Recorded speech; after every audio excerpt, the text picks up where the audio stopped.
कारण कारण अकारण करुणा वर्णालय भूत भावन भगवान शंकर युवांग में प्रतिमूर्ति शिव महापुराण। आज चतुर्थ दिवस में कथा पांडाल में उपस्थित सभी श्रद्धालु भक्तगण भक्तिमती माताएं नन्हे मुन्ने बाल गोपाल को इस ज्ञान मंच से दास स्मित पांडे का विनम्र प्रणिपात। निश्चित ही हम लोग बड़े भागी हैं कि शिव महापुराण की कथा तो हम लोग सुन ही रहे हैं और ये जो सुंदर समय चल रहा है, सुंदर काल चल रहा है, अधिक मास का समय चल रहा है। हमारे आचार्य जी पवन मिश्र जी ने कहा कि अहो कथा सुना रहे हैं लेकिन अधिक मास का महात्मा नहीं बताएंगे।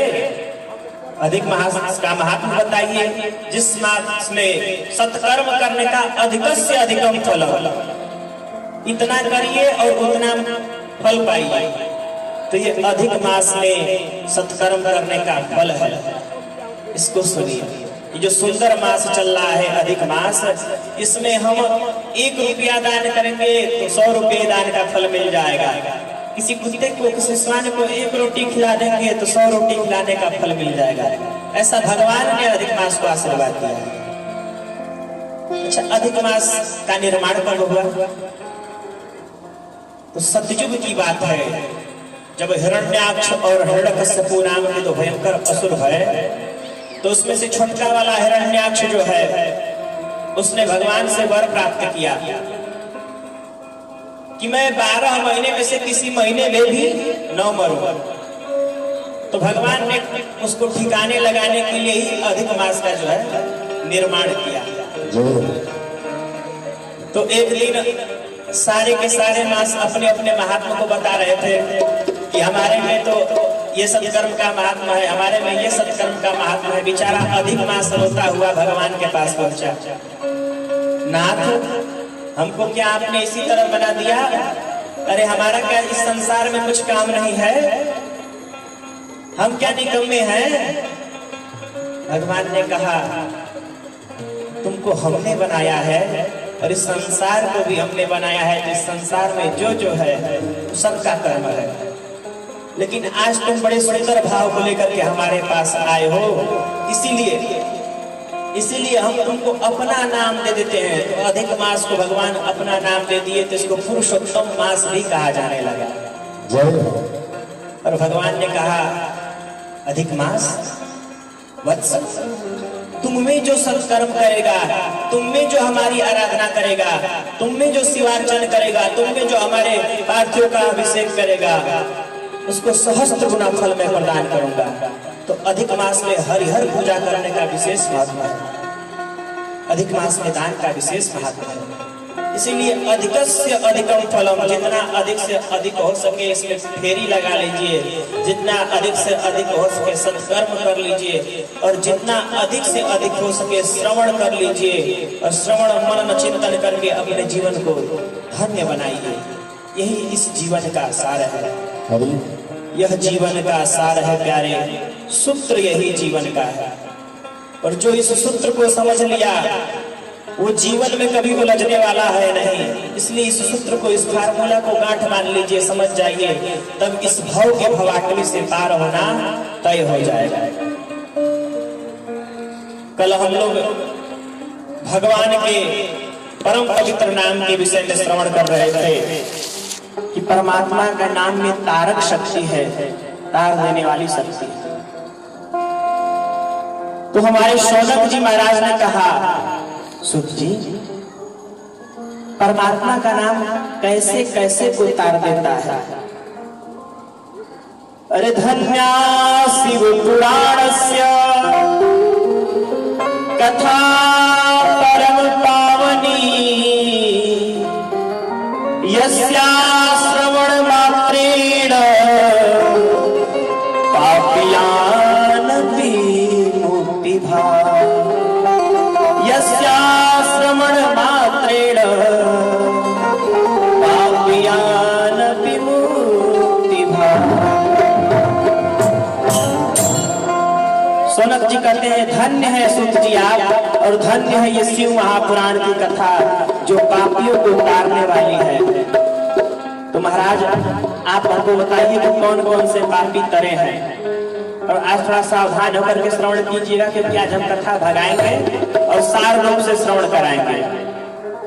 सूत जी महाराज कहते हैं कि प्राचीन काल की एक कथा है। समुद्र के निकट एक बास्कल नामक ग्राम था। समुद्र निकटे देशे ग्रामो बास्कल संज्ञक वसंत यत्र पापिष्ठा वेद धर्मो प्रोक्षिता जना। जो समुद्र के किनारे बास्कल नामक गांव है, उस गांव में सब वेद विहीन चांडाल ब्राह्मण रहते हैं। ब्राह्मणों का आचरण नहीं है उसमें। और उसी गांव में एक महाचांडाल ब्राह्मण बिंदुक नाम का ब्राह्मण रहता है। जन्मना ब्राह्मण है लेकिन कर्म से चांडाल है, एक भी ब्राह्मण वाला कर्म नहीं करता। एक दिन क्या भया, संग हो गया। कैसे लोगों का संग? तो बुरे लोगों का संग। और बुरे लोगों का जब संग होता है तो लोग भले ही कह देते हैं। रहीमदास जी कहते हैं ना कि जो रहीम उत्तम प्रकृति का करी सकत कुसंग चंदन विष व्यापत नहीं लिपटे रह।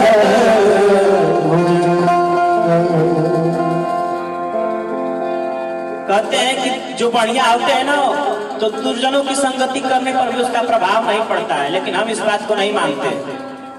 और शिव महापुराण की कथा भी यही कहती है, गीता भी यही कहती है, और भागवत भी यही कहती है। और भगवान की कृपा से अब तक हमने जो 3-4 ग्रंथों का अध्ययन किया है वो यही कहते हैं।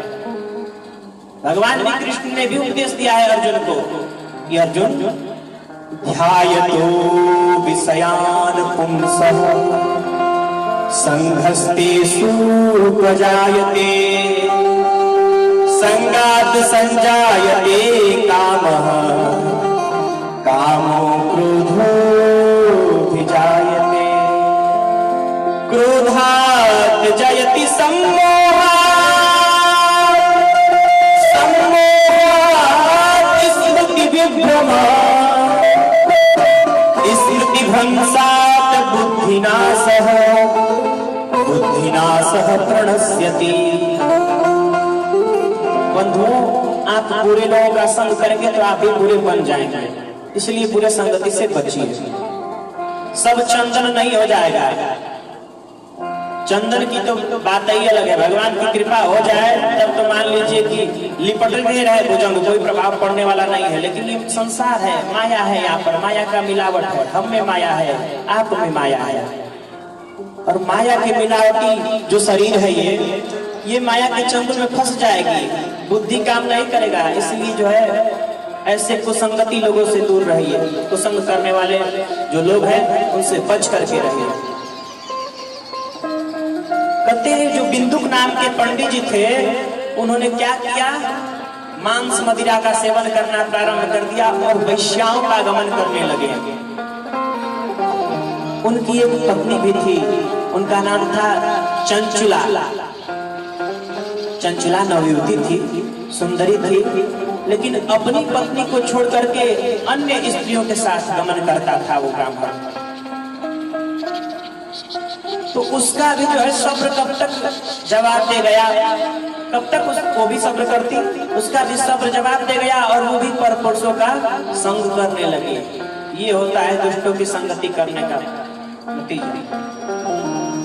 जैसा संग करोगे वैसा हो जाओगे।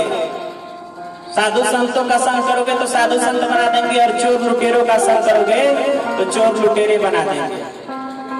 तो कहे कि जो चंचला थी अपने पति के साथ रहते रहते उसकी भी बुद्धि वैसी हो गई और वो भी जो है अन्य पुरुषों के साथ जो है वे विचार करने लगे, वैश्या बन गई।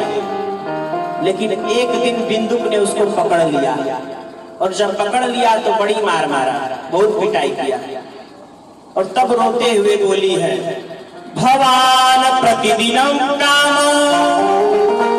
रमते वैश्या बुद्धि मां विहाय स्वपत्नी च युवती पति से अरे दुष्ट बिंदुक, तुम हमारे स्वामी हो, हम तुम्हारी अर्धांगिनी हैं, हम सुंदर हैं, किसी प्रकार के हम में कोई कमी नहीं है, लेकिन अरे दुष्ट, तुम हमको छोड़ करके पराई स्त्रियों के साथ गमन करता है, तो मैं भी कब तक सब्र करती, मेरा भी सब्र जवाब दे गया। मैंने भी विचार किया तो क्या गलत किया, तो सुनिए वो पंडित क्या कहता है। बिंदु बोला, तुम सही कर रही हो चंचला, तुम जो कर रही हो वो करो, लेकिन जो है मुफ्त में मत करो, इसके बदले में पैसा लिया करो लोगों से। हो गया? ऐसी बुद्धि कैसे हो सकती है? सवाल उठता है ना, जब गोस्वामी बाबा कह देते हैं कि ईश्वर अंश जीव अविनाशी, जब जीव उसी परमात्मा का अंश है, तो जो उनका अंश है उसमें ऐसी विकृतियां, ऐसी बुराइयां कैसे आ सकती हैं? ये सवाल मन में उठता है कि कैसे आ सकती है। नहीं आना चाहिए, हम बताते हैं कैसे आ सकती है। आग लगाएंगे, चाहे देखिए गर्मियों का मौसम, अभी कुछ महीने पहले खेत में आग भी लग जाता था। जब खेत में आग लगता है तो उस खेत से बहुत सारी चिंगारी निकलती है आग की, और वो चिंगारी जाकर के किसी और खेत में गिर जाती है, और जब उस खेत में गिर जाएगी तो वो खेत भी जल जाएगा। और उसी खेत से कोई चिंगारी उठती है तो हो सकता है किसी पोखरे में जाकर के गिर जाए, और जब पोखरे में गिरेगी तो चिंगारी जो है शांत हो जाएगी। तो यही दृष्टांत दिए हैं भगवान कि अनाद विद्योपहता यथाग्नो विस्फुलिंग भा देहोद्योपस्ति भीनस्ति कर्मस्य धीरनारदादिभिः। हम जब जन्म लेते हैं तो निश्चित ही निर्मल होते हैं, पवित्र होते हैं, लेकिन जैसे अग्नि को सूखा घास मिल जाए तो धधक जाती है, उसी अग्नि को पानी मिल जाए तो शीतल हो जाती है, वैसे ही छोटे बालक को जैसा संस्कार मिल जाता है ना, छोटा बालक उसी संस्कार में ढल जाता है। इसीलिए बड़े लोगों से निवेदन करूंगा, छोटे छोटे बच्चे हैं उनके सामने बढ़िया बात, क्योंकि उन्हीं के सामने ताली बजने लगेगी तो ताली बजाने में उनको भी ज्यादा समय नहीं लगेगा, और ताली बजा भी हो, क्या पता बजा भी चुके हो ताली, आपको बताएंगे थोड़ी नहीं, क्योंकि आपने ताली बजाया था तो किसी को बताया था। इसीलिए छोटे बच्चों के सामने ताली बजाने का कार्य न किया जाए। जैसा देखेंगे तो सोचेंगे कि बड़का करत है तो हम वो करें, बढ़िया होगा, इससे हम बड़े हो जाएंगे। इसके बारे में आज हम विशेष टिप्पणी करेंगे। आज शिव महापुराण का महात्मा है और उसमें बताया जाता है कि रुद्राक्षधारी जो है वो क्या क्या नहीं कर सकते। भोले बाबा को ऐसा ही बदनाम करके रख दिए हैं कि भोले बाबा के भगत है तो मांस मदिरा खाएं, लहसुन प्याज खाएं, सब चलत है, लेकिन कुछ नहीं चलत है, सब वर्जित है। तो वो जो चंचला थी कुमारगामी हो गई और जार बंदियों के साथ भ्रमण करने लगी। इस प्रकार भोग करते करते करते करते जो उसका पति बिंदुक था उसका शरीर छूट गया, और जीवन भर जो है वे विचार किया था तो पिशाच बना। कहाँ पर पिशाच बना? तो बिंधे भवत पिशाचो ही गिरो पापी भयंकर। विंध्याचल पर्वत पर पिशाच का शरीर बिंदुक को मिल गया। और अब धीरे धीरे जो चंचला थी वो भी बूढ़ी हो गई। अब कब तक विषयों का भोग करोगे?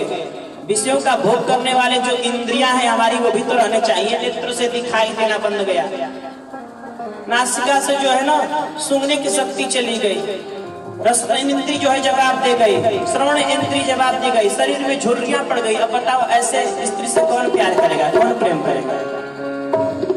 अब उससे कोई प्रेम नहीं करता।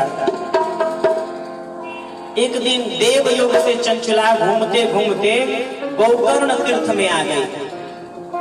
गोकर्ण तीर्थ जब पहुंची है तो वहां शिव महापुराण की कथा हो रही थी, और शिव महापुराण की कथा में व्यास भगवान बता रहे थे कि जो भी स्त्री और पुरुष व्यभिचार करते हैं, पराई स्त्रियों का संग करते हैं या फिर पराये पुरुषों का संग करते हैं, उनका की जब मृत्यु होती है तो यमराज के दूत उनके गुप्तांग में जो है गरम गरम लोहे की सलाखा चुभो देते हैं। अब ये जो नरक का वर्णन सुनी तो बड़ी भयभीत हो गई। जो है ना, ये दंड व्यवस्था है एक तरह से। अगर दंड न रहे तो लोग अनुशासित ही न रहे, इसलिए सरकार ने भी ऐसा दंड देने का व्यवस्था बना करके रखा है कि आप अपराध करेंगे तो आपको दंड मिलेगा, इसके लिए फांसी, इसके लिए एनकाउंटर, इसके लिए जेल। तो भगवान भी कहते हैं कि हमने भी धोबी घाट बना करके रखा है, तुम पाप करो, हमारे जो धोबी यमराज है तुमको खींच खींच करके लाठी से मार मार करके साफ करके पुनीत करके भेज देंगे। तो कहे महाराज, जब ये उसके कानों में ध्वनि गई कि गुप्तांग को लोहे के गरम गरम सलाखाओं से जलाया जाता है तो भयभीत हो गई। और हमारे रामचंद्र जी महाराज भी कहते हैं कि भय भी हो न प्रीति। कहे ना, जब समुद्र ने उनकी बात को नहीं मानी है तो कहते हैं विनय न मानत जड़धि जड़ा, 3 दिन बीत बोले राम सक्रोध तब भय बिन हो।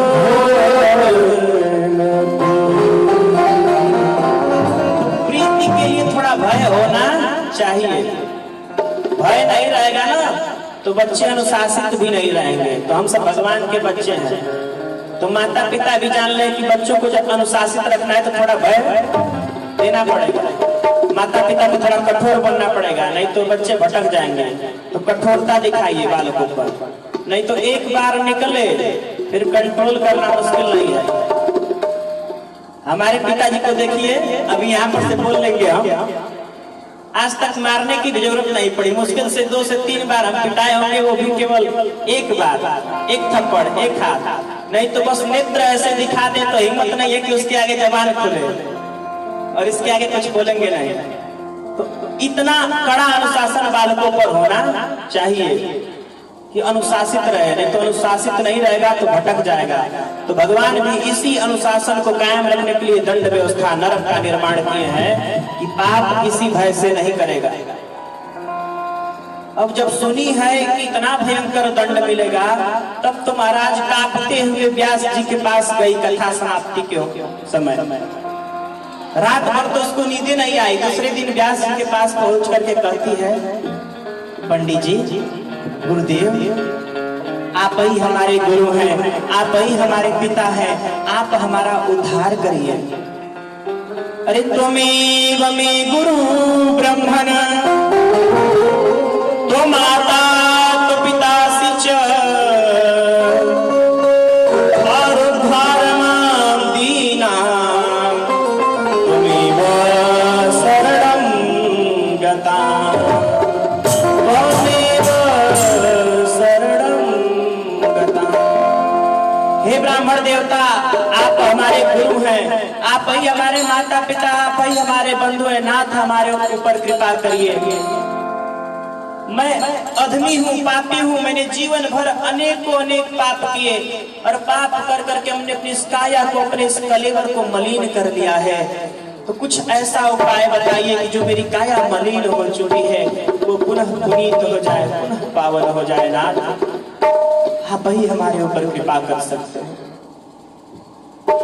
तब ब्राह्मण देवता ने बताया, देवी, तुमको जो भी दोष, जो भी पाप लगा है, उस पाप को अगर धोना चाहती हो तो तुमको अमृत पीना पड़ेगा। कहता कौन सा अमृत पिए महाराज? तो कहते हैं कथा अमृत, कथा अमृत का पान करना पड़ेगा। स्वर्ग के अमृत की बात नहीं कर रहे हैं, कथा रूपी अमृत का पान करो। जो शिव पुराण की कथा है, इसी अमृत का पान करो।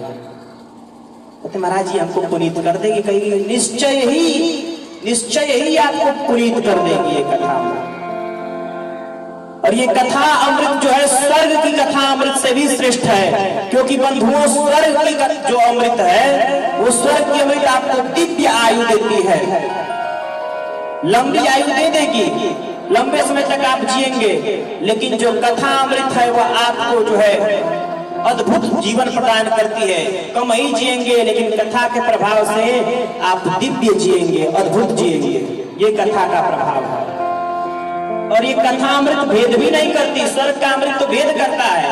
स्वर्ग का अमृत कौन पिएगा? जो मर के देवलोक में पहुंचेगा अपने सत्कर्मों के प्रभाव से। तो जो मर के देवता बन जाएगा अपने पुण्य के बल पर, वो स्वर्ग में अमृत पिएगा। लेकिन कथा अमृत भेदभाव नहीं करती, कोई पिए, स्वान पिए, पापी पिए, पुण्यात्मा पिए। राम कथा जो गंगा है, शिव कथा की जो गंगा है, ये सदा बह रही है और इस गंगा में आकर के सारे जीव गोता लगा रहे हैं। तो ये कथा अमृत का महात्मा है। तो कथा भेद नहीं करती, स्वर्ग की अमृत भेद करती है। और तीसरी बात, स्वर्ग की अमृत पिएंगे तो महाराज आप भोगी बन जाएंगे, देवराजेंद्र के साथ बैठ करके चैस करेंगे, अप्सराओं के नृत्य को देखेंगे। लेकिन कथा अमृत का पान करेंगे तो कथा मोक्ष प्रदायिनी, वही कथा आपको मोक्ष का मार्ग प्रशस्त कर देगी, मोक्ष प्रदान करा देगी। इसीलिए हे चंचुले, तुम कथा का श्रवण करो। और कौन सी कथा? तो शिव महापुराण की अद्भुत कथा का श्रवण करो। यही कथा जो है तुमको मोक्ष का मार्ग प्रशस्त कराएगी। फिर क्या था? उन्हीं पंडित जी के मुखार बिंदु से जो है चंचुला ने शिव महापुराण की कथा उसी गोकर्ण तीर्थ में श्रवण की।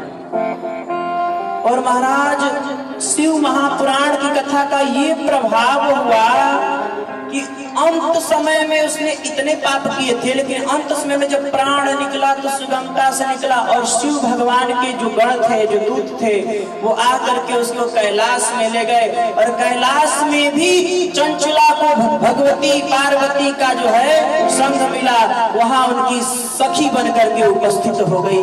ये कथा का महात्मा है। सखी बन गई पार्वती जी की, वो अधमी, वो वैश्या चंचुला।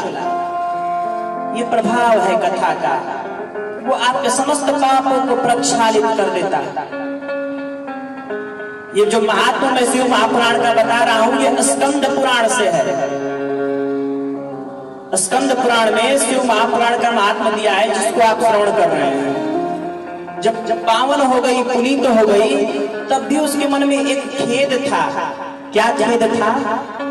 खेद ये था कि मैं तो पावन हो गई, लेकिन मेरा जो पति था बिंदुक, उसका कल्याण नहीं हो पाया। उसका कल्याण कैसे होगा? वो कहाँ है, किस योनि में है, क्या कर रहा है? अरे वो मेरा पति था, भले ही उसने जो भी किया मेरे साथ, लेकिन उसका भी कल्याण होना चाहिए। ये अर्धांगिनी का कर्तव्य है। मरने के बाद, शिवलोक की प्राप्ति के बाद भी चंचुला सोच रही है कि मेरा जो पति था बिंदुक, वो किस योनि में होगा। तो पहुंच गई माता भवानी के पास, और पहुंच करके जो है माता की स्तुति करने लगी। आइए हम भी स्तुति करते हैं भगवती की। अरे तुझको पुकार रहे माता भवानी, हमको उबारो तो हम भी जाए।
संभालो तो हम बेचारे,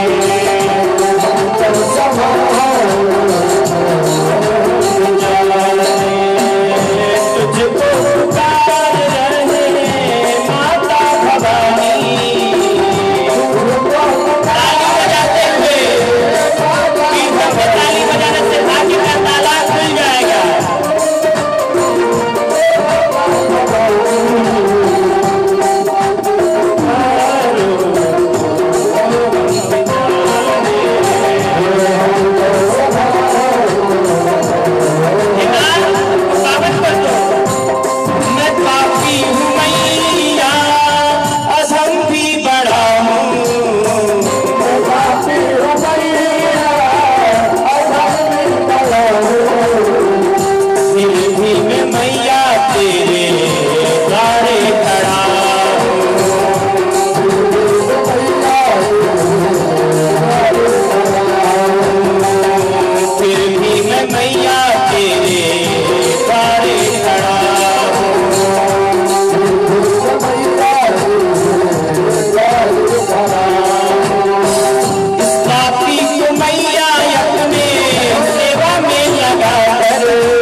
भजन था, ये दास ने खुद ने लिखा है और आशा पूर्णा मैया के लिए लिखा। इस वर्ष ही भगवती की कथा कहने का सौभाग्य मिला था श्रीमद् देवी भागवत महापुराण, तब हमने इसकी रचना की। और ये प्रेरणा भी भगवान शंकर की ही है कि पहले जो है देवी जी की कर लो, फिर हमारी आकर के करना, नहीं तो नाराज हो जाएंगे। तो इस वर्ष में पहले भगवती का चरित्र गाया और आज भव का चरित्र गा रहा हूँ, भव और भवानी। तो मैं निवेदन कर रहा था कि चंचला जो है भगवती की स्तुति कर रही है कि हे माँ पार्वती, आप हमारे नाथ को उबार दीजिए, वो जिस भी योनि में है उसको उस योनि से निकाल करके भगवान शंकर के चरणों में स्थान दे दीजिए माँ। क्योंकि पिता तो थोड़े जो है कठोर होते हैं, बालक जब अपराध कर दे और पिताजी जब डंडा उठा ले, मारना चालू कर दे, तो फिर रुकते नहीं हैं।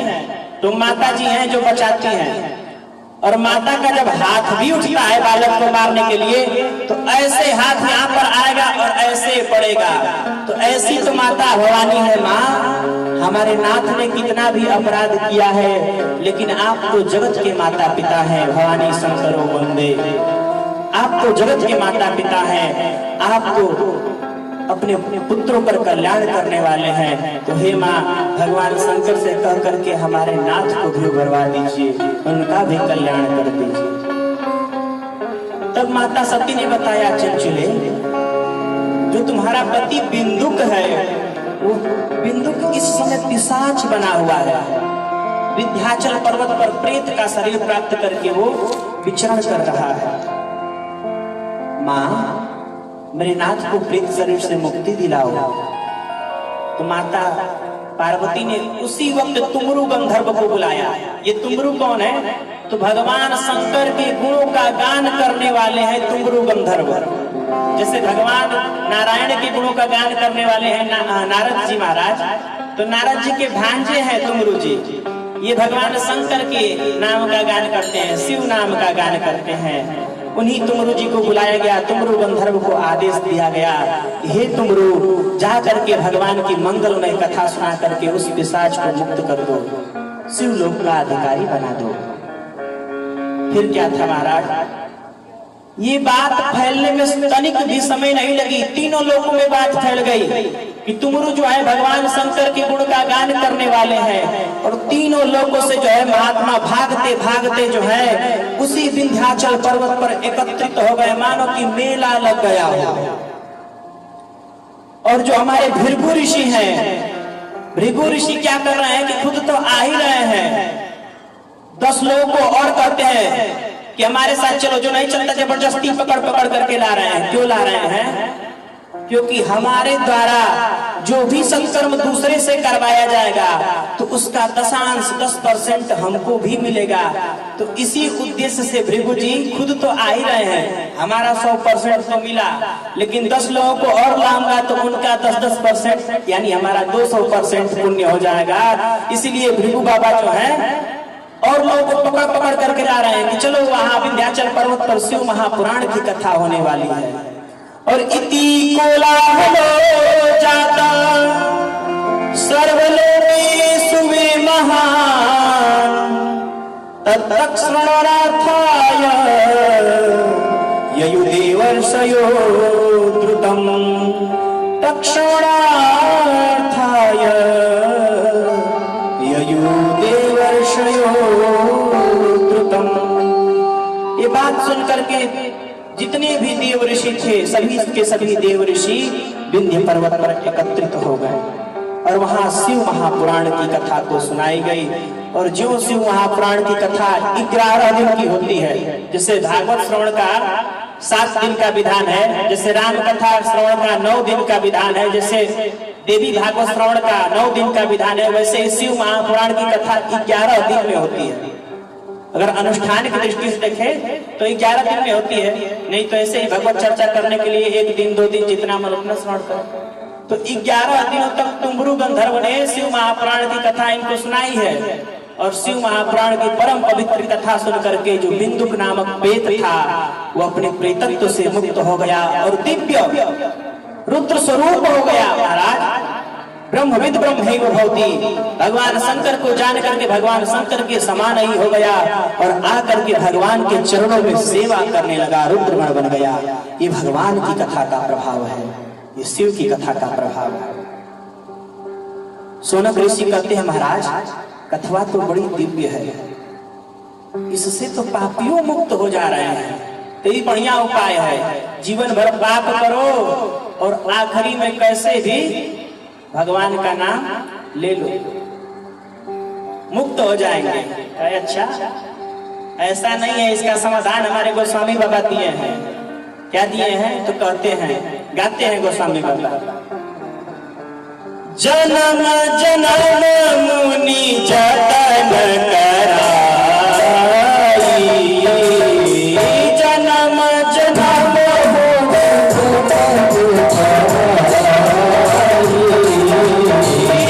जन्म जन्म मुनि जतन कराई,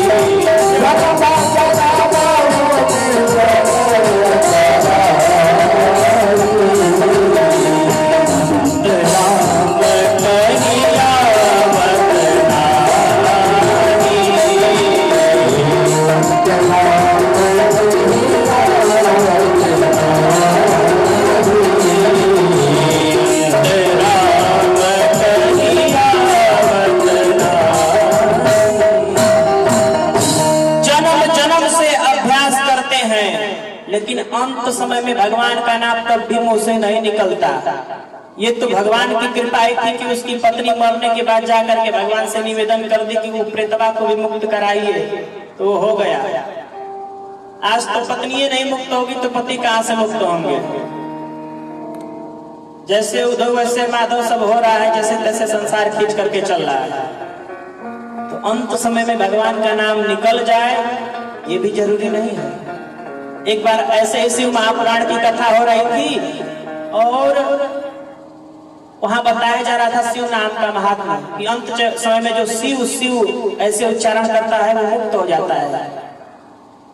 तो बालक छोटे छोटे थे, उन्होंने सुना, घर गए तो दादी जो है मरणावस्था में थी, मरने वाली थी मान के चलिए, बिस्तर पे पड़ गई थी, इंद्रियां जवाब दे दी गई है।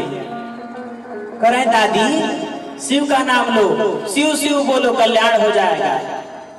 तो दादी कह रही है बचवा हमसे ना लेहल जाए। अरे अरे दादी इतना तो बोल दे रही हो कि हमसे ना लेहल जाए, तो बोल दो एक बार शिव। अरे बचवा हमसे ना लेहल जाए, हम ना बोल पाए। एक माँ से होशियार थे, उन्होंने सोचा हम प्रश्न नहीं बदलते उलाटना, तो पूछे दादी तो से क्या ना लेहल जाए। तो दादी कहती है बचवा जौन तू लेहवावल चाहता तौने ना लेहल जी। दादी इतना बोल गई लेकिन शिव नाम नहीं बोला। तो जन्म जन्म मुनि जतन कराई, अंत राम कहीं आवत नहीं। अंत में भगवान का नाम लेंगे तो भी नहीं लिया जाएगा। इसलिए शुरू से ही अभ्यास करते रहिए। अरे प्रारंभ से ही लग जाएंगे तो हो सकता है इस जन्म में नहीं मुक्त हुए तो अगले जन्म में मुक्त हो जाएंगे, लेकिन मुक्ति तो अवश्य मिलेगी। आप देखते हैं ना कोई ऐसे छोटे छोटे बालक और उनकी विद्वत्ता अद्भुत है महाराज। तो इस जन्म में क्या वो संभव था? नहीं, इस जन्म में नहीं संभव था। अगले जन्म में उसने जहां तक विश्राम दिया था इस जन्म में वहीं से स्टार्ट किया। ये आध्यात्मिक मार्ग पर चलने का लाभ है। इस जन्म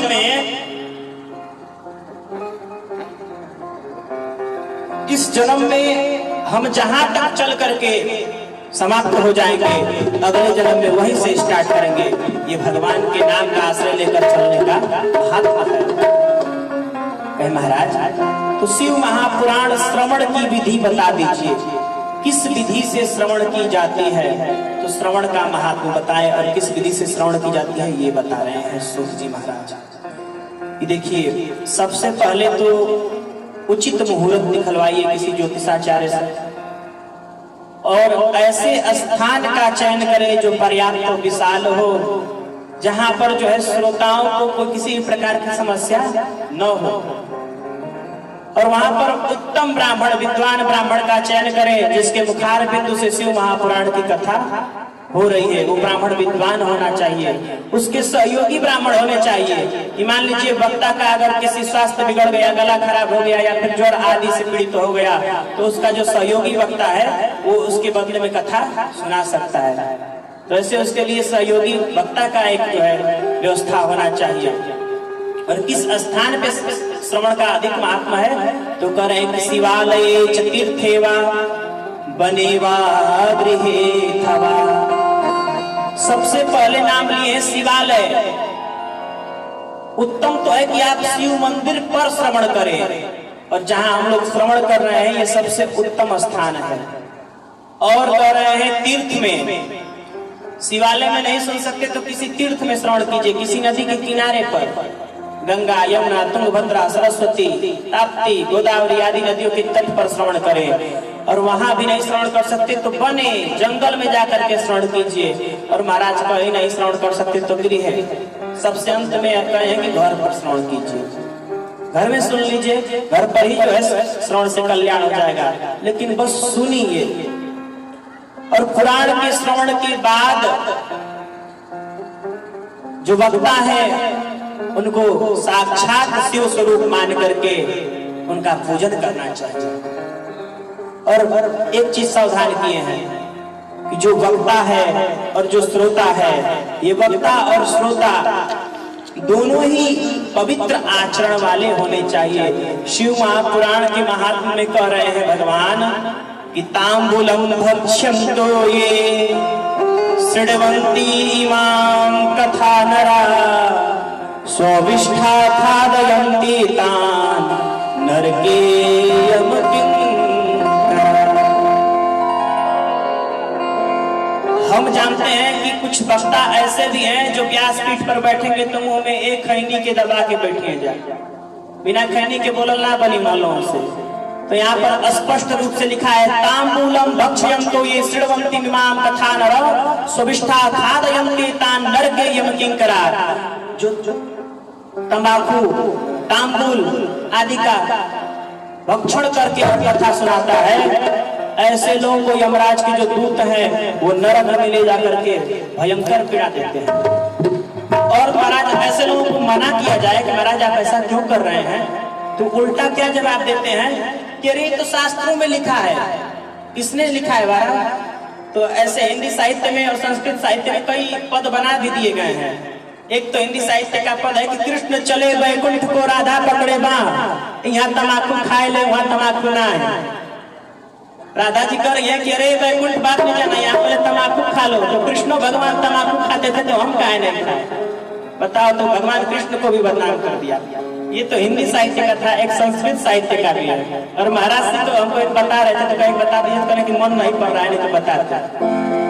तो ये संस्कृत साहित्य में है एक कि इंद्र आते हैं ब्रह्मा जी के पास और पूछते हैं बिडौजा पुरा पृष्ठवान पद्मयोनि धरत्री तले सारभूतम किमस्ति। तब ब्रह्मा जी बोलते हैं चतुर्धर मुखे उत्तरम तेन दत्तम तमालम तमालम तमालम तमालम। बिडौजा कहते हैं इंद्र को। तो एक दिन बिडौजा पुरा पृष्ठवान पद्मयोनि, इंद्र ने जो है पद्मयोनि अर्थात कमल से उत्पन्न ब्रह्मा जी से पूछा, ब्रह्मा जी धरत्री तले सारभूतम किमस्ति, ये धरती पर सबसे सुंदर चीज आपने क्या बनाया।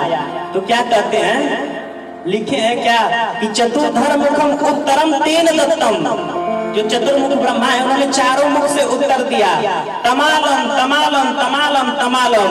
हमने सबसे सुंदर जो है तंबाकू तंबाकू तंबाकू तंबाकू, सबसे सुंदर धरती पे तंबाकू बनाया।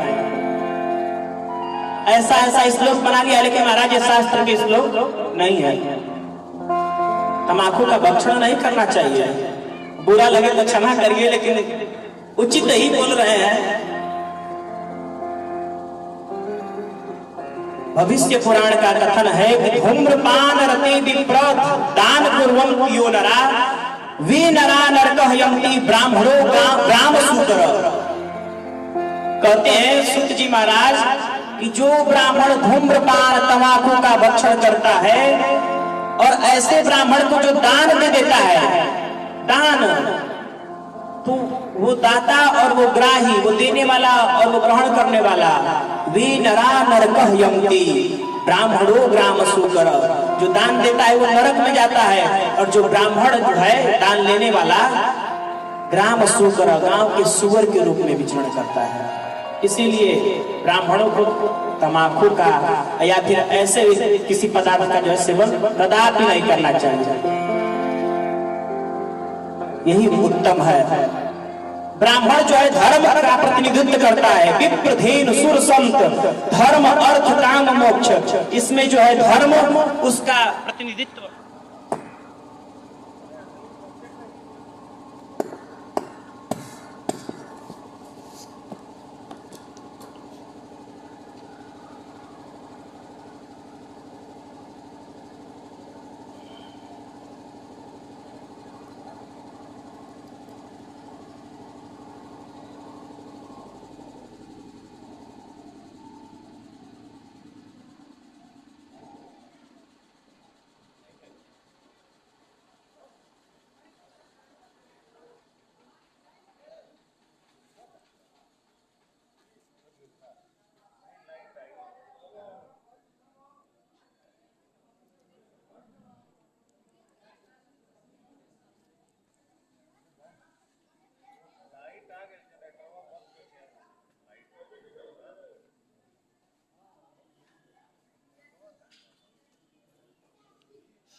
श्री राधे। तो मैं निवेदन कर रहा था बंधुओं कि जो धर्म है, अर्थ है, काम है और मोक्ष है, पुरुषार्थ चतुष्ट है, इसमें धर्म की अगवानी जो करने का दायित्व है ब्राह्मणों को है। बड़ा पहले करके दिखाएगा तो छोटा उसका अनुसरण करेगा, लेकिन यदि ब्राह्मण ही धूम्रपान में लीन हो जाए, ब्राह्मण ही है जो कुमारगामी हो जाए, तो ब्राह्मण संसार को क्या शिक्षा देगा, संसार को क्या आचरण देगा? फिर लोग तो यही कहेंगे कि जब ब्राह्मण देवता कर रहे हैं तो स्वर्ग नरक का बखान तो वही करते हैं, तो जब नरक जाना होता है थोड़ी ना वही कर्म करते हैं। तो पंडित जी कर रहे हैं तो सब ठीक है, हम भी कर सकते हैं। इसलिए ब्राह्मण को धर्मोचित वेद विहित कर्म करना चाहिए। वेद प्रोक्चित धर्म अधर्म तद विपर्यय। वेदों में जो कहा गया है, पुराणों में जो कहा गया है वही धर्म है बंधुओं, और उसके विपरीत कार्य करेंगे तो वो अधर्म है। इसलिए ब्राह्मणों को वेदोचित कर्म करने चाहिए, शास्त्रों में जो बताया गया है उसको करना चाहिए। धूम्रपान से बच करके रहना चाहिए, कुसंग से बच करके रहना चाहिए, क्योंकि विप्र को देख करके, बड़े को देख करके छोटा शिक्षा लेता है, तो ब्राह्मण को ही देख करके क्षत्रिय, वैश्य और शूद्र अन्य जो 3 वर्ण है शिक्षा लेते हैं, और जैसा ब्राह्मण करता है वैसा ही वो भी करते हैं। और आज यही कारण है, ब्राह्मण पथ भ्रष्ट हो गए तो कई पंथ कई धर्म बनने लगे। यही कारण है, ये ब्राह्मणों की कमी है, ब्राह्मणों की गलती है, और ये गलती अब सुधरने वाली भी नहीं है। लेकिन एक चीज तो है, आजकल तो नारा भी चल रहा है, बटेंगे तो कटेंगे। इसलिए मैं तो यही कहूंगा हिंदुओं कि आप जो है संगठित रहिए, कि संगठन में ही शक्ति है। अकेले लकड़ी को तो कोई भी तोड़ देता है, लेकिन वही लकड़ी जब संगठित हो जाए तो उसको तोड़ने में पसीना छूट जाता है। लेकिन लोग कहते हैं कि अरे सनातन धर्म में बड़ा भेद है, बटे हुए हैं लोग, ब्राह्मण क्षत्रिय वैश्य शूद्र 4 वर्गों में बटे हुए हैं। ये हम बटे नहीं हैं, ये हमारी व्यवस्था है। बांट तो लोगों ने दिया, ये हमारा व्यवस्था है कि ये जो ब्राह्मण है वो ये कर्म करेगा, क्षत्रिय जो ये कर्म करेगा, वैश्य है जो ये कर्म करेगा, और शूद्र जो है ये कर्म करेगा। और बंधुओं में बता दूं, भगवान ने नहीं ये व्यवस्था बनाई, ये व्यवस्था इंसान ने बनाई। जब वर्णाश्रम व्यवस्था का निरूपण कर रहे थे तो हमने अध्ययन किया कि भगवान कहे हैं सदा चरणे गिरता, एक उपदेश दिए, तो ब्राह्मण ने इसका अर्थ लगाया सदा आचरणे निरता, मतलब सदा आचरण में निरत रहिए। और क्षत्रियों ने अर्थ लगाया सदा च रणे निरता, सदा रण में निरत रहिए। वैश्यों ने अर्थ लगाया सदा चरणे निरता, सदा चरण से निरत रहिए, मतलब व्यापार के लिए घूमते रहिए। और ये बनावटी नहीं है, भागवत में इसका प्रमाण मिलेगा। और शूद्रों के लिए कहे सदा चरणे निरता, मतलब शूद्र अर्थ लगाया कि सदा चरणों में, मतलब सेवा में रत रहिए। तो भगवान ने उपदेश एक दिया, लोगों ने अर्थ 4 लगा लिए, और उत्तम ही अर्थ लगा। इन चारों चीज की आवश्यकता थी, लेकिन आज उसी का आश्रय लेकर के लोग भड़काते हैं चतुर्थ वर्णों को कि बताओ तुम लोग की कोई पूछ ही नहीं है। अरे हम लोग भेद करने वाले नहीं हैं, लोगों ने हमको फोड़ दिया। और आजकल तो लोग ना फेक आईडी बना करके, विधर्मी जो हिंदू भी नहीं है, ऐसे विधर्मी फेक आईडी बना करके और हिंदुओं को फोड़ने का काम करते हैं। तो बंधुओं इतना याद रखिए, अगर आप एकजुट रहेंगे तो किसी में क्षमता नहीं है कि आपको तोड़ दे, लेकिन जहां हमारी एकता और अखंडता में कमी आई, तहां कोई भी आएगा और हमारा विध्वंस करके, हमारा नाश करके चला जाएगा। अरे किस धर्म में भेद नहीं है, केवल हमारे हिंदू धर्म में थोड़ी भेद है, मुसलमानों में भी देख लीजिए, शिया है, सुन्नी है, और उसमें भी पठान है, और क्या क्या है उसमें भेद तो वहां पर भी है। लेकिन जब बात आती है इस्लाम की, तो सब इस्लाम के झंडे के नीचे एकत्रित होकर के खड़े हो जाते हैं मजबूतता से। लेकिन जब हमारे धर्म पर संकट आता है तो लोग कहते हैं कि बहुत पंडित जी तो अब वही देखेंगे, ब्राह्मण क्षत्रिय वही देखेंगे, हमारा क्या काम है। तो एक बात याद रखो, धर्मो रक्षति रक्षित, जब धर्म रहेगा तभी तुम्हारी भी रक्षा हो सकती है। इसलिए धर्म पर अड़े रहो, धर्म से पीछे हटोगे तो फिर तो योगी जी का जो नारा है, बटोगे सो कटोगे, कटना ही पड़ेगा। लोग तो यही नीति अपना रहे हैं कि इनको बांट दो उसके बाद से काट दो। तो सावधान हमको रहना पड़ेगा, हमको बटना नहीं है और कटना नहीं है। हम निवेदन कर रहे थे कि ब्राह्मण धर्म का प्रतिनिधित्व करता है, इसीलिए ब्राह्मण को धर्म के अनुकूल आचरण करना चाहिए, धर्म के विपरीत आचरण नहीं करना चाहिए। और धेनु जो है गौ माता, आज गौ माता बिसरा दी गई है, गौ माता विचरण कर रही है। ये गौ माता अर्थ का प्रतिनिधित्व करती है, धन का। पहले जिसके पास जितनी गैया थी बंधुओं उतना धनवान माना जाता था। इसलिए देखिए विप्र धेनु, धर्म अर्थ, अर्थ को धेनु से जोड़ के देखिए तो धेनु जो है गैया जो है वो अर्थ का प्रतिनिधित्व करती है। और ऐसी गैया जब हमारे हिंदू राष्ट्र में आज काटी जा रही है, जिन पे रोक लगना चाहिए, गौ हत्या बंद होनी चाहिए, लेकिन आज हिंदू ही गौ माता को जो है कसाई के हाथों बेच रहा है कटने के लिए। ये उत्तम नहीं है, इसका विरोध होना चाहिए। लेकिन मैंने देखा एक जगह हम लोग पुराण करने गए थे तो उसमें जब हम गौ माता का प्रसंग सुना रहे हैं तो कह रहे हैं 50 तो हम ही पकड़वा के भेज चुके हैं। मन में हम कहे कि तुमको हम बताते पंडित जी नहीं रहते तो 50 पकड़वा करके भेज चुके और हमसे कथा सुन रहे हो पापी। तो बताओ, गौ की हत्या करा करके अपने आप को हिंदू कहते हैं, वो भी ब्राह्मण पंडित जी, पंडित ब्राह्मण जाति में उत्पन्न, और कहते हैं 50 गैया हम ही भेज चुके हैं। तो हिंदू ही अपनी माता को गाओ विश्वस्य मातरः, अरे गाय का दूध पूरा संसार पीता है, तो गाय केवल हमारी माता नहीं है, विश्वस्य मातरः, विश्व की माता है। और वो गाय जो है वैद्य स्वरूपा है। शास्त्रों में कहा जाता है ना बंधुओं कि गौ माता का जो दूध है, दही है, घृत है, गाय का गोबर और गाय का मूत्र, इसमें इतना बल है, इतनी शक्ति है कि बड़े से बड़े रोग को समाप्त कर दे। गौ माता के ऊपर हाथ फेरिए समस्त रोग समाप्त हो जाए। सही कहा गया शास्त्रों में, ऐसा होता है। लेकिन आज नहीं हो रहा। क्यों नहीं हो रहा? क्योंकि हमने जो है गौ माता और पृथ्वी माता दोनों को विकृत कर दिया है। गौ और पृथ्वी का स्वरूप एक है। जैसे गौ माता का दोहन करते हैं हम लोग, वैसे पृथ्वी का भी दोहन होना चाहिए। लेकिन आज न गौ का दोहन हो रहा है न पृथ्वी का दोहन हो रहा है। लोग दूध के लालच में गायों का चारों थन तो दूहते ही है बंधुओं, और उसको इंजेक्शन लगा करके इतना खींच लेते हैं कि गाय का एक गुण है कि अपने बच्चे के लिए दूध सटका ले, लेकिन जब सुई लग जाती है तो वो भी नहीं सटका पाती, सारा का सारा दूध निचोड़ लेते हैं। अब बताओ उस दूध में वो शक्ति रहेगी? मान लीजिए चलो निचोड़ भी लिए, शक्ति रहती, लेकिन वो शक्ति गौ माता को कहां से मिलती है? अन्न से मिलती है। जो गाय अन्न खाती है, और वो अन्न कहां से उत्पन्न हो रहा है? पृथ्वी से। और पृथ्वी का भी तो हमने शोषण किया है, तो पृथ्वी कहां से उत्तम अन्न देगी? अरे पहले गौ माता के मल को, गौ माता के मूत्र को पृथ्वी पर छिड़का जाता था, और उससे पृथ्वी जो है दिव्य उत्तम अन्न प्रदान करती थी, जिस अन्न से हमारी काया पुष्ट होती थी। लेकिन आज हमने पृथ्वी का शोषण किया और पृथ्वी पर रासायनिक खादों का छिड़काव कर दिया, पृथ्वी को भी विकृत कर दी। आज पृथ्वी अन्न तो दे रही है, लेकिन उस अन्न में वो शक्ति नहीं है कि वो अन्न हमारे शरीर को पुष्ट कर सके। उसी अन्न को खा करके आज लोग बीमार पड़ रहे हैं, तो डॉक्टर मना कर देता है कि ये नहीं खाना है। तो महाराज हम तो रोटी की पपड़ी खाते हैं, हम तो दाल का पानी पीते हैं।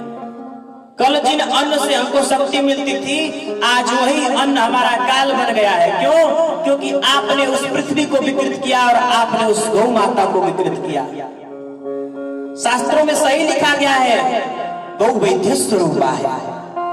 अरे पहले गैया जब चरने के लिए जाती थी और पृथ्वी पर जब गौ माता के गोबर से, गौ माता के मूत्र से छिड़काव होता था, तो पृथ्वी से दिव्य औषधि उत्पन्न होते थे, और वो औषधियों का चारण गौ माता करती थी।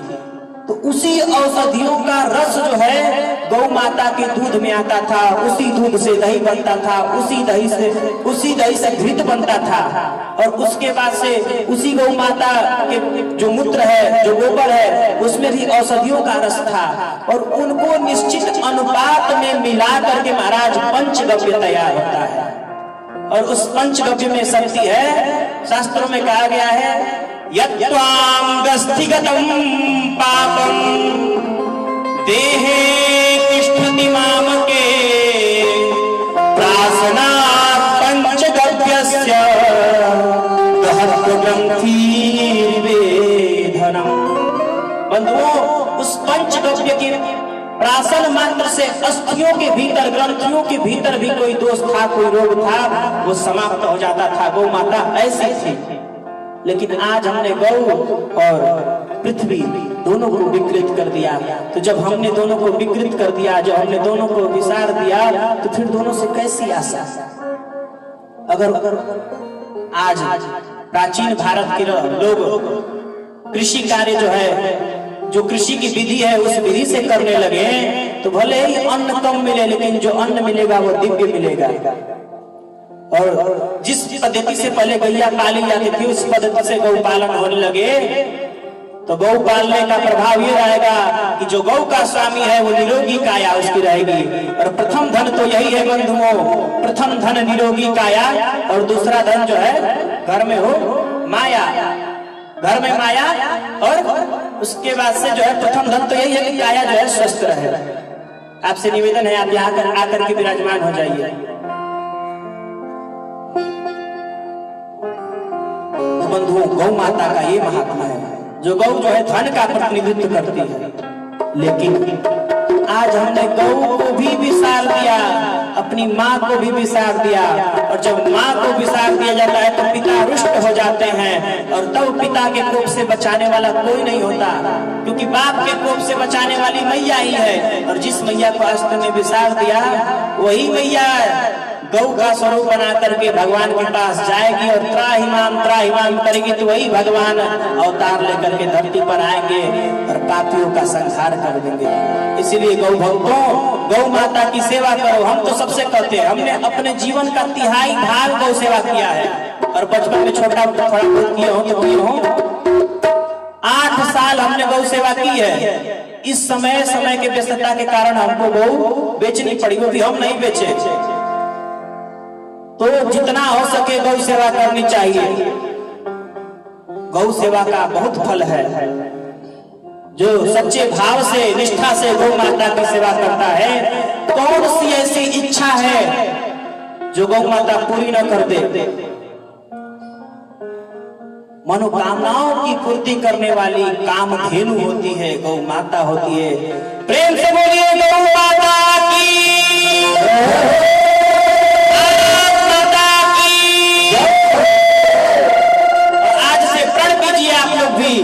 जितना सामर्थ्य होगा हमारे शरीर में, अपने शरीर के सामर्थ्य से हम भी जहाँ कहीं भी गौ माता पर अत्याचार होगा, हम गौ माता के ऊपर अत्याचार होने से रोकेंगे।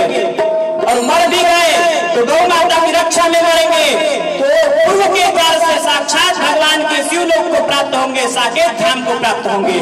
इसीलिए गौ माता की रक्षा में हमारी प्राण भी चली जाए, धर्म की रक्षा में हमारा प्राण भी चले जाए, देश की रक्षा में हमारा प्राण भी चला जाए, देव प्रतिमा की रक्षा में हमारा प्राण भी चला जाए तो जाए, लेकिन प्राण जाए पर वचन न जाए। भगवान राम का जो वचन है, सूर्य वंश का जो वचन है, उस वचन का पालन सभी भारतवासियों को करना चाहिए, सभी सनातनियों को करना चाहिए, तब जाके धर्म आगे बढ़ेगा। केवल धर्म का चोला पहन करके और मीठी मीठी बात करने से धर्म आगे बढ़ने वाला नहीं है। और यही निवेदन मैं आप सभी सनातनियों से करता हूँ कि अगर बंधुओं धर्म की रक्षा चाहते हो कि हमारा भारत जो है अखंड बने, विश्व गुरु बने, तो सबसे पहले जो है ब्राह्मणों को ये उपदेश दे रहा हूँ कि ब्राह्मण जो है अधिक से अधिक ब्राह्मणों उचित कर्म करें। और सभी सनातनियों से ये अनुरोध कर रहा हूँ कि वो सनातनी गौ माता की सेवा करें, ब्राह्मणों का आदर करें, और किसी को भी हीन दृष्टि से न देखें। सबका अपना अपना कर्म है। ब्राह्मण जो है वो मुख है, तो शूद्र जो है चरण है, और बिना चरण के बैठे रह जाओगे, चल नहीं पाओगे। इसलिए सबका सम्मान होना चाहिए, किसी भी वर्ण की निंदा नहीं होनी चाहिए। आज निंदा का ही परिणाम है कि जो शूद्र हमारे ही धर्म के हैं आज विरोधी हो गए हैं। देखते हैं तो एक अलग है, जो कि हमारे 24 अवतारों में से बुद्ध आते हैं, वो अपना एक अलग धर्म बना लेते हैं। हम बुद्ध हो गए और हम अम्बेडकर हो गए, जो मनुष्य साधारण तो महापुरुष है, लेकिन एक अलग पंथ, एक अलग धर्म का निर्माण हो गया। इसका जो जिम्मेदार है हम हैं, इसलिए हमको सुधार करना पड़ेगा, हम सबको सुधार करना पड़ेगा। हम बड़े हैं और बड़े को ही चाहिए कि सबको संगठित करके, एकत्रित करके लेकर के चले। अगर बड़ा एकत्रित नहीं करेगा तो समाज टूट जाएगा, परिवार टूट जाएगा। लेकिन इसीलिए परिवार को संयुक्त करने की जिम्मेदारी बड़े की होती है, बड़े को करना पड़ेगा। बालक तो छोटा होता है, छोटे को तो कोई मूर्ख बना लेगा। अरे आओ हमारे, तो आज मैं देख रहा हूँ सब धर्म परिवर्तन करा रहे हैं, और करा किस कर रहे हैं? वही जिनको हमने विसार दिया मूर्ख बना देते हैं। ऐसा करो ऐसा करो, और वो परिवर्तित हो जाता है। इसीलिए कह रहा हूँ हिंदियों, अब भी समय है, जाग जाओ। और जब आप भी नहीं जाग सके, आज भी सोते रहे, तो फिर जिंदगी भर सोते ही रह जाओगे, जागने का अवसर नहीं मिलेगा। इसलिए उठो, जागो और श्रम करो, अपने धर्म को आगे बढ़ाओ, क्योंकि धर्मो रक्षति रक्षित, धर्म की रक्षा करोगे, धर्म पर चलोगे, तभी वही धर्म तुम्हारी रक्षा करेगा। आज से नहीं, आदिकाल से जो धर्म का अनुसरण किए हैं, धर्म पर चले हैं, बड़े बड़े असुर राक्षस भी उनका कुछ नहीं बिगाड़ सके। रामायण काल में देख लीजिए, इतने बड़े बड़े भयंकर राक्षस थे, लेकिन जो तप में निष्ठ थे, उन ऋषियों को कौन मार सकता था?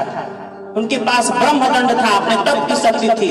दम है तो रावण आ जाए विश्वामित्र के पास, दम है तो रावण आ जाए परशुराम के पास, डर के भागते थे सब कि कहीं पाला ना पड़ जाए। इसीलिए विप्रो तप बल विप्र सदा बरियारा, साधना करो, तप करो, और जब तप साधना करोगे, साधना से, उस तप से तुम्हारे अंदर ऐसी शक्ति आएगी कि तुम सृष्टि का भी निर्माण कर सकते हो, ब्रह्म पद को भी प्राप्त कर सकते हो। प्रेम से बोलिए भारत माता की जय, भगवान की जय, जय श्री राम, जय श्री राम। ये महात्मा है। इसीलिए हमको जो सत्कर्म बताया जाए कथा में, वो करना चाहिए, और दूसरों को भी जगाना चाहिए जो सो गए हैं। मैं निवेदन कर रहा था बंधुओं, शिव महापुराण श्रवण की विधि, उसमें आपको हम बता रहे थे कि ब्राह्मण को इन सब चीजों का सेवन नहीं करना चाहिए। श्रोता को भी कुछ चीज बताई गई है कि श्रोता को भी जो है तम्बाकू इत्यादि का सेवन नहीं करना चाहिए। लहसुन, प्याज, हींग, गाजर और अन्य जो मांस मादक पदार्थ हैं, इनका भी सेवन करने के लिए वर्जित किया गया है। जब तक कथा हो रही है तब तक इन सब चीजों का आप सेवन नहीं कर सकते। मतलब 11 दिन की कथा है अगर, या फिर 7 दिन की कथा है अगर, तो 7 दिन तक आपको हींग, लहसुन, प्याज, गाजर और जो भी तम्बाकू है, मदिरा है, मांस है, इसका सेवन कर दीजिए। हम तो सेवन जो है छोड़ दीजिए। हम तो कहेंगे कि जो मादक पदार्थ हैं उनका सेवन सदा के लिए छोड़ दीजिए, क्योंकि शास्त्रों में मदिरा को मोह की उपमा दी गई है। मोह रूपी मदिरा को पी करके मस्त हो गया। तो जो माया का स्वरूप है वही मदिरा का स्वरूप है। शराब पी करके भी लोग मस्त हो जाते हैं, महाराज किचन में पड़े हैं और हम तो 5 स्टार होटल में लेटे हुए हैं वाली फीलिंग आने लगती है। इसलिए मादक पदार्थ का भी सेवन करना छोड़ देना चाहिए।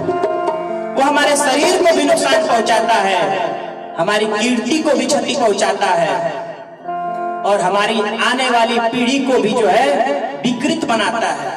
इसलिए इन सब चीजों का त्याग करना चाहिए, नहीं तो कल्याण होने वाला नहीं है। जो ब्राह्मण जो है केवल दिखाने के लिए सब कर्म करता है, आचरण उसके जीवन में नहीं उतरता। बोल दिया, लेकिन जो बोल दिया वो करना भी पड़ेगा। केवल बोलने से काम नहीं चलेगा, नहीं तो बोल ही रहे लो, सुन ही रहे लो, तो बोल करके और सुन करके काम नहीं चलेगा। बोल और सुन करके उसको जीवन में उतार करके उसका अनुसरण करेंगे तब वो उत्तम फल देगा। और इस विधि से ऐसा पात्र श्रोता हो और ऐसा पात्र बकता हो, तब उस पात्र में जो खीर है, जो कथा रूपी अमृत है, वो अमृत भी दिव्य हो जाएगी। नहीं तो अगर बोलने वाला पात्र नहीं है या फिर ग्रहण करने वाला पात्र नहीं है, दोनों में से कोई एक भी कुपात्र हो गया, तो वो जो कथा रूपी अमृत है, कथा रूपी खीर है, वो फल नहीं देगी, वो विष के समान व्यवहार करने लग जाएगी। कैसे? ठीक वैसे ही जैसे तत्व की, तो मान लीजिए शेरनी का दूध, तो शेरनी का दूध हर प्रकार के पात्र में नहीं रखा जा सकता, उसको रखने के लिए सोने का पात्र चाहिए। जैसे गौ माता का दूध अगर तांबे के पात्र में रख देंगे तो खराब हो जाएगा, वैसे ही कथा भी कुपात्र को दे दी जाएगी तो कथा का कोई फल नहीं होगा, समाप्त। इसलिए कथा का उत्तम फल तो उसको ही मिलेगा जो श्रोता बन करके बैठे। नहीं तो श्रोता में भी कई है, श्रोता, श्रोता और सरौता। एक तो सुनते हैं, एक सोते हैं और एक काटते हैं। तो इनमें उत्तम है श्रोता, और जब श्रोता बनेंगे तभी हमारा जीवन जो है दिव्य होगा, तभी हमारा कल्याण होगा। इसी के साथ जो है स्कंद पुराण के अंतर्गत शिव पुराण का जो महात्मा है ये संपूर्ण हुआ, और आज हम शिव महापुराण के प्रथम संहिता विद्वेश्वर संहिता में प्रवेश करते हैं। प्रेम से बोलिए शंकर भगवान की। विद्वेश्वर संहिता में व्यास जी ने एक श्लोक में भगवान शंकर का ध्यान किया है, क्योंकि यहाँ से हम भगवान शंकर का चरित्र सुनने जा रहे हैं। तो बिना शंकर भगवान का गान किए, बिना शंकर भगवान का ध्यान किए हम उनके चरित्र को गा नहीं सकते। इसलिए व्यास जी जो है शंकर भगवान का ध्यान करते हैं। अत्यंत मंगलम जाता समान भाव मार्यम तमीसं जरा मरवात्मदेवं पंचाननं प्रबल पंच विनोदशीलं संभाववे मानसी शंकरं विकेशम्। व्यास भगवान कहते हैं जो भगवान शंकर आदि हैं, मध्य हैं, नित्य हैं, इस संसार में बस वो शंकर ही है। उन शंकर के अलावा, उन शिव के अलावा और कोई नहीं है। वो भगवान कैसे हैं? तो कहते हैं पंचवक्रम त्रिनेत्रम। भगवान शंकर के 5 मुख हैं, पंचानन है और 3 नेत्र हैं। प्रत्येक मुख में भगवान के 3-3 नेत्र हैं। ऐसे परम सुंदर, जगत सुंदर, जगत पावन भगवान शंकर को हम भगवती शिवा के साथ प्रणाम करते हैं और शिव महापुराण की कथा में प्रवेश करते हैं। अन्य कथाएं जो हैं, जैसे हमने अभी स्कंद पुराण से शिव महापुराण का महात्मा सुनाया, तो कहाँ से प्रारंभ हुआ था? नैमिषारण्य से। लेकिन शिव महापुराण की कथा जो है वो तीर्थराज प्रयाग से प्रारंभ होती है। धर्म क्षेत्रे महाक्षेत्रे गंगा कालिंदी संगमे प्रयागे परमं पुण्ये ब्रह्मलोकस्य वर्त्मनि, ब्रह्मलोकस्य वर्त्मनि। सावधान होकर के श्रवण कीजिए। अब से शिव महापुराण की कथा मूल है। अब तक जो सुन रहे थे वो महात्मा था, महिमा था कि शिव महापुराण की कथा सुन करके हमको क्या लाभ होगा। लेकिन अब जो है शिव महापुराण की प्रथम संहिता विद्वेश्वर संहिता, जिसको शिव महापुराण का तिलक कहा जाता है, हम श्रवण करने जा रहे हैं। तीर्थराज प्रयाग में ऋषि मुनि एकत्रित हुए हैं। किस भाव से? तो सत्संग करने की इच्छा से। और वहीं पर हमारे सूत जी महाराज का आगमन होता है। जब सूत भगवान आए हैं तो उनको देख करके सभी ऋषि मुनि प्रसन्नचित्त हो गए हैं और प्रसन्नचित्त होकर के कहते हैं रोमहर्षण सर्वज्ञ भवान भाग्य गौरवा पुराण विद्यामखिला व्यासात् तथ्यर्थमीवा। हे रोमहर्षण तनय, एक चीज और यहाँ पर बताऊंगा। आप जो हम लोगों के क्षेत्र के होंगे उनके मन में ये संशय होगी कि रोमहर्षण क्या ब्राह्मण नहीं है, मतलब सूत जी क्या ब्राह्मण नहीं है।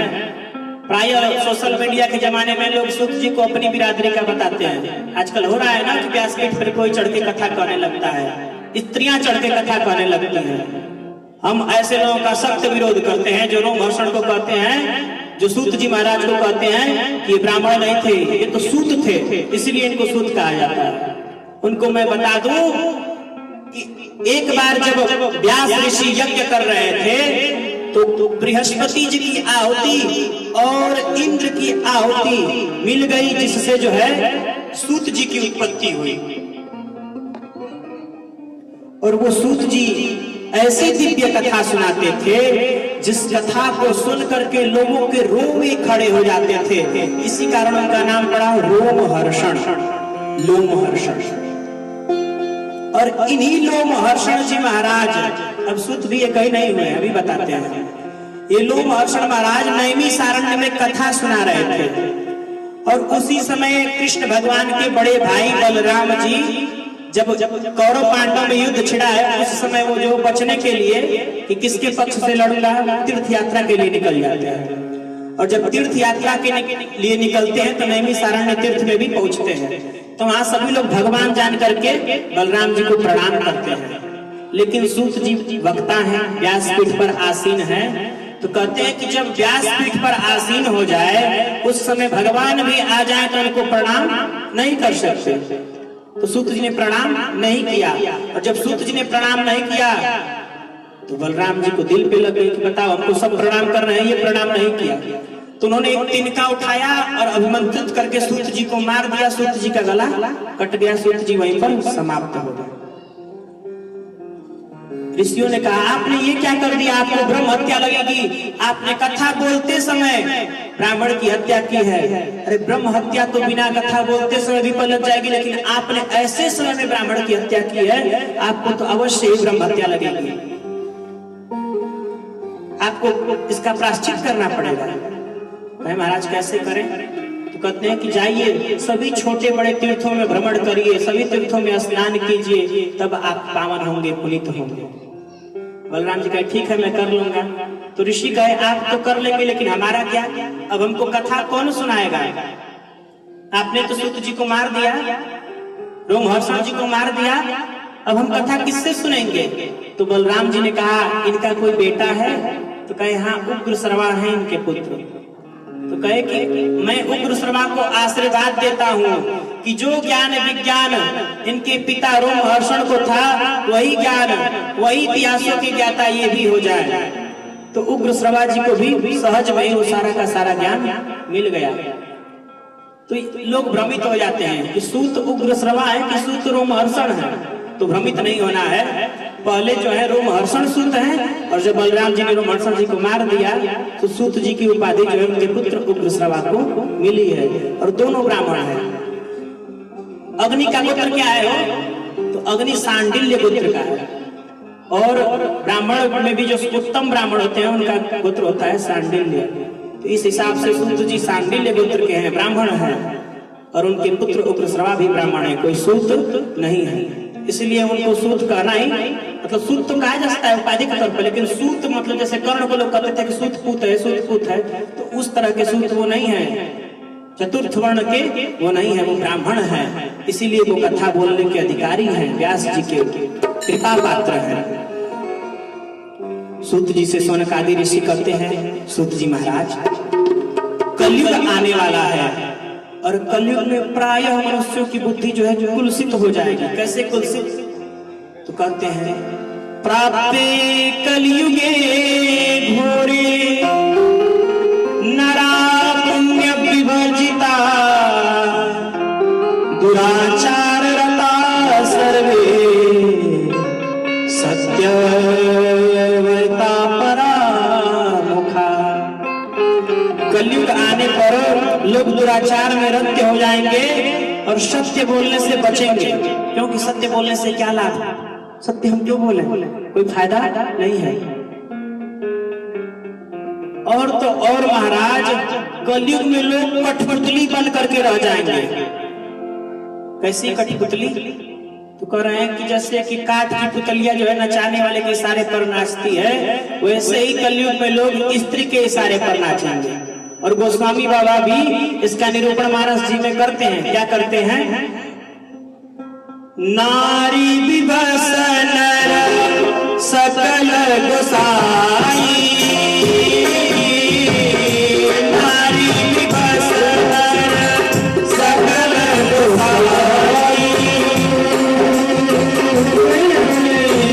नाचहि नट भरत की नारी,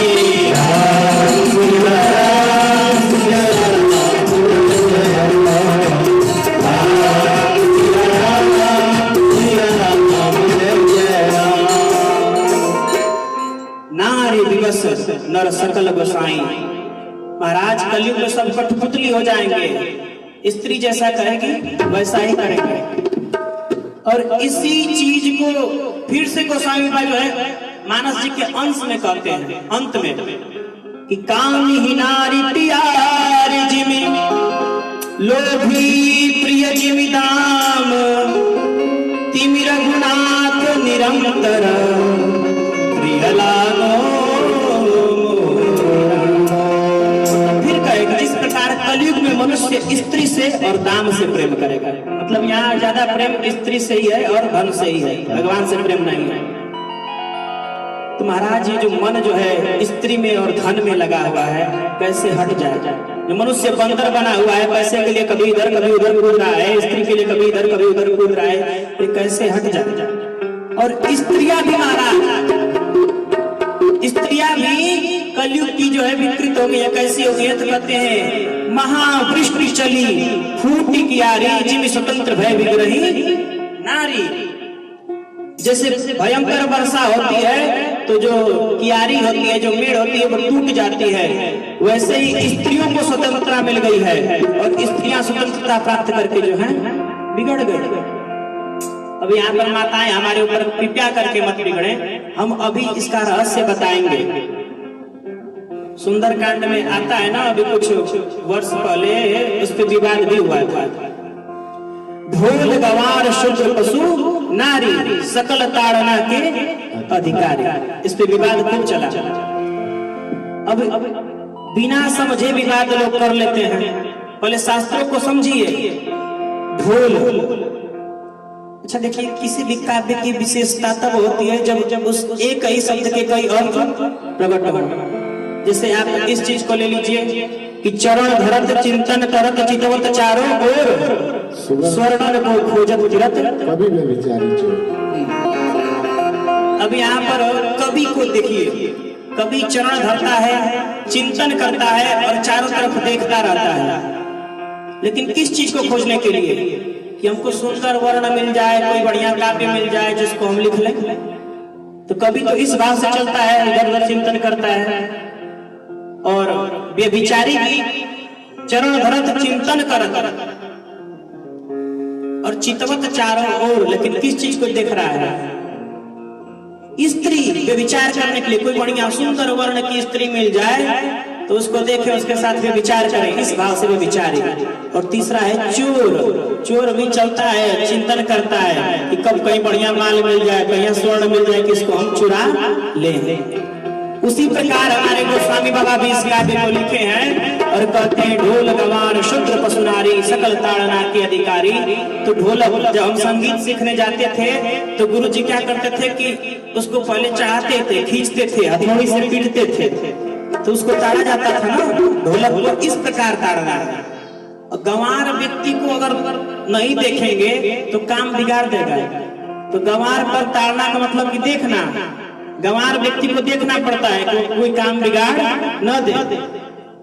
और शूद्र का मतलब होता है सेवक, दास, दास के ऊपर भी दृष्टि रखनी पड़ती है। एक जगह हम गए थे तो वहां उनके कुछ एम्प्लॉय थे, वो खाली थे, काम नहीं था कुछ, तो खाली थे। तो मालिक ने कहा कि जाओ जाकर के ये काम करो, और वो मतलब कि काम में उनको लगा दिया। महाराज ऐसा क्यों किए? तो कह रहे कि अगर खाली रहेंगे तो इधर उधर की बात करेंगे, इससे जो है मनमुटाव कुछ होगा, इधर उधर की बात करेंगे इसीलिए शूद्र मतलब सेवक को भी देखना पड़ता है, और पशु को भी ताड़ने की आवश्यकता है, क्योंकि अगर आप इस तरह पशु के पास पहुंच जाए तो स्वभावतः पशु सिंह मार देंगे। इसलिए हाथ में जब डंडा रहेगा एक, तो वो भी जो है बढ़िया व्यवहार करेगा। तो पशु को इस दृष्टि से ताड़ना है। और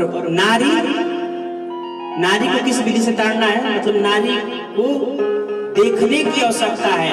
नारी के ऊपर सदैव दृष्टि बनी रहनी चाहिए। किसकी? उनके परिजनों की। एक नारी इस संसार में कभी स्वतंत्र नहीं रह सकती। बंधुओं, कहने को लोग भले ही कह दें कि नहीं स्त्री पुरुष क्या होता है, सब समान है, लेकिन समान नहीं है। अरे प्राकृतिक ने भेद कर दिया है, तो हम और आप जो अलग करने वाले कौन होते हैं? नारियों का शरीर अलग होता है, पुरुषों का शरीर अलग होता है। स्वभाव से नारियां कोमल होती है, कोमलांगी होती हैं, जल्दी किसी के ऊपर पसीज जाती हैं, दया कर लेती हैं, और इनकी इसी दयालुता का लोग फायदा उठा लेते हैं। इसीलिए जब कन्या छोटी रहती है तो पिता की दृष्टि में रहती है। वही कन्या जब विवाह हो जाता है तो पति की दृष्टि में रहती है, और जब पति की मृत्यु हो जाती है तो वही स्त्री वृद्धा अपने पुत्र की दृष्टि में रहती है। क्यों? क्योंकि गोस्वामी बाबा कह दिए कि महावृष्टि चली फूट की आरी, जिम स्वतंत्र भय बिगड़ही नारी। अगर स्त्रियों को स्वतंत्र छोड़ दिया जाए तो बिगड़ जाएंगे। तो यहाँ पर अर्थ इससे लिया जाएगा कि स्त्रियों के ऊपर दृष्टि रहनी चाहिए कि कोई व्यभिचारी उनके ऊपर बुरी दृष्टि न डाले, कोई कुमारगामी उनके ऊपर हाथ न डाले। इस भाव से दृष्टि रहना चाहिए, इस भाव से ताड़ना चाहिए, देखना चाहिए स्त्रियों के ऊपर, महिलाओं के ऊपर, न कि उनको पीटना चाहिए। तो निवेदन किए कि महाराज कलयुग में तो लोगों की ऐसी मति हो गई है, सब कोई विकृत मति वाले हो गए हैं। तब हमारे सूत जी बड़े प्रसन्न हुए कि महाराज आपने इन विकृति को दूर करने के लिए हमसे जो कथा पूछी है, इससे मैं बड़ा प्रसन्न हुआ। आपने हमारे ऊपर बड़ा कल्याण किया है। जैसे हमारे शंकर भगवान कहते हैं माता भवानी से कि पूछे हो रघुपति कथा प्रसंगा,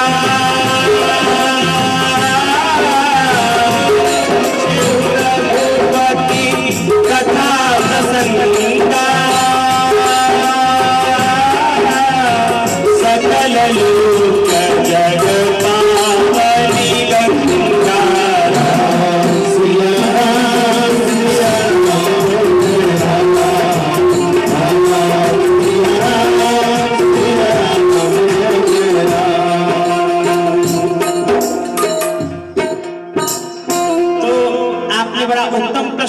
पूछा है, और जो ये भगवान शंकर की कथा है ये भी सकल लोक जग पावनी गंगा है। तो हे ऋषियों, हम आपके सामने धर्म, अर्थ, काम, मोक्ष, पुरुषार्थ चतुष्टय का निरूपण करने जा रहे हैं, और ऐसे चारों पुरुषार्थों को मजबूत करने वाले शिव महापुराण की कथा को हम आपको सुनाने जा रहे हैं। जिस शिव महापुराण को साक्षात भगवान शंकर ने 1 लाख श्लोकों में लिखा है, और वही शिव पुराण व्यास भगवान के जब पास आया तो उन्होंने सोचा इतना बृहद पुराण कौन पढ़ेगा, किसके पास समय है इतना, कोई इतना बृहद पुराण नहीं पढ़ सकता। अरे हमने महाभारत लिखा, उसको तो कोई पढ़ता नहीं है, तो इस पुराण को कौन पढ़ेगा। इसलिए उन्होंने शिव महापुराण को जो है संक्षिप्त में कर दिया। पहले इस पुराण में 12 संहिताएं थी, लेकिन आज 7 संहिताएं हैं। पहले इस पुराण में 1000 श्लोक थे, लेकिन आज 24,000 श्लोक हैं। कौन कौन से संहिताएं इसमें? तो पहली संहिता है विद्येश्वर संहिता, दूसरी संहिता है रुद्र संहिता, तीसरी संहिता है शतरुद्र संहिता, चौथी है कोटि रुद्र, पांचवी है उमा, छठवीं है कैलाश, और उसके बाद से 7वीं है वायवीय संहिता। ये 7वीं संहिता। और इस शिव महापुराण में निष्कपट धर्म का निरूपण किया गया है। अब महाराज संशय ये उठेगा कि धर्म का निरूपण किया गया है, ये तो सुना था, लेकिन क्या धर्म में भी कपटता होती है? बिल्कुल होती है। कैसे होती है तो सुनिए। एक शिष्य अपने गुरु की सेवा कर रहा है तो क्या है? धर्म है। शिष्य है, गुरु की सेवा करनी चाहिए। लेकिन वही शिष्य अपने गुरु की सेवा इस भाव से कर रहा है कि गुरु जी अब ज्यादा दिन चलेंगे नहीं, निश्चित ही 2-3 वर्ष में गुरु जी पधार जाएंगे, उसके बाद से जो है चोला हम ही को उड़ा देंगे, मठाधीश हम ही अगले बनेंगे। तो ये कपटपूर्ण धर्म है। एक पिता की कई संपत्तियां हैं, पिता ने सबको बराबर बराबर संपत्ति बांट दिया, लेकिन एक पुत्र पिता की सेवा कर रहा है। अच्छा है, पिता की सेवा करनी चाहिए, लेकिन पिता की सेवा इस भाव से कर रहा है कि निश्चित ही पिताजी अब 2-3 वर्षों में समाप्त हो जाएंगे और अभी भी पिताजी ने पेंशन का बहुत सारा पैसा जमा करके रखा है और इनके जाने के बाद वो माल मेरा हो जाएगा। तो पिता की सेवा करना धर्म है, लेकिन इस भाव से पिता की सेवा करना कपटपूर्ण धर्म है। और इसी कपटपूर्ण धर्म को जो है समाप्त करने के लिए शिव महापुराण की कथा प्रकट भई। ये कथा उत्तम है।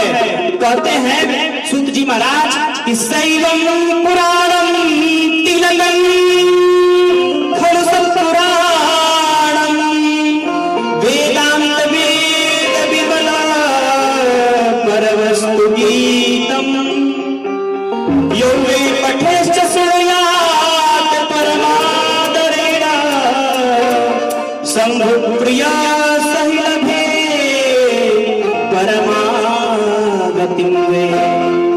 जो शिव महापुराण का श्रवण करता है और जो शिव महापुराण का गायन करता है, तो शिव महापुराण में वेदों का ही जो है सार लिखा हुआ है। इन वेदों के सार का श्रवण करके, गायन करके, पढ़ करके और सुन करके लभेत परमागतिम, उसी परम पद को प्राप्त कर लेता है। ये शिव महापुराण की कथा श्रवण करने का, गायन करने का महात्मा है। पूज्य महाराज श्री का आगमन हो चुका है, इसीलिए अब हम आगे की कथा आपको कल सुनाएंगे। और कल आपको हम शिवलिंग की उत्पत्ति कब भई और शिवलिंग की उत्पत्ति से लेकर के, जैसे मानस जी में आपने नारद मोह भंग की कथा सुनी, वैसे हम भी कल प्रयास करेंगे कि नारद मोह भंग तक की कथा आपको श्रवण कराएं। अभी भगवान शंकर के नाम का आश्रय लेकर के हम अपनी वाणी को यहीं पर विश्राम देंगे। आइए भगवान शंकर के नाम का गान करते हैं। ओम शिव परात्परा शिव ओंकारा शिव तव शरणम।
जगदीश